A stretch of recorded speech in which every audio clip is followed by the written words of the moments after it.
ठाकरेंच्या शिवसेनेचा विरोधी पक्षनेतेपदावरती हक्क आहे असा दावा संजय राऊतांनी केलाय।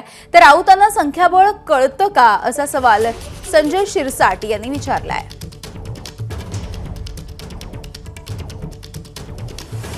विधानसभेतल्या विरोधी पक्षनेतेपदावर शिवसेना आपला मी दावा म्हणणार नाही, आपला हक्क जो आहे तो सांगणार आहे। शिवसेनेचं बळ 20चं आहे। याआधी यापेक्षा कमी संख्या असतानाही विरोधी पक्षनेतेपद अनेकदा मिळालेलं आहे। आमचा एकत्रित संख्या साधारण 50च्या वर आहे।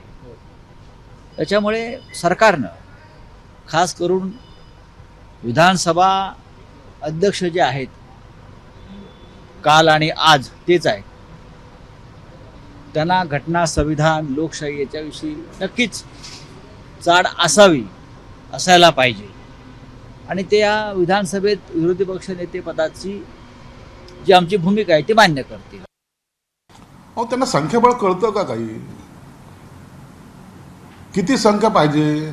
विरोधी पक्षनेते बनायला किती संख्या पाहिजे? संख्याबळ असावं लागतं की नाही लागतं? म्हणून त्या कोणत्याच पक्षाकडे संख्याबळ नाही।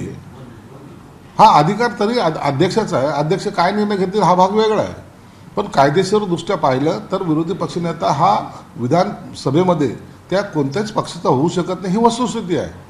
म्हणून दावा दाखल करणे किंवा दावा करणे, तरी एवढं करून सुद्धा ज्या महाविकास आघाडीबरोबर हे आहेत ते यांना सपोर्ट करायला तयारच नाहीत। एकही म्हणत नाही की ठीक आहे तुम्हाला आमचा पाठिंबा आहे म्हणून।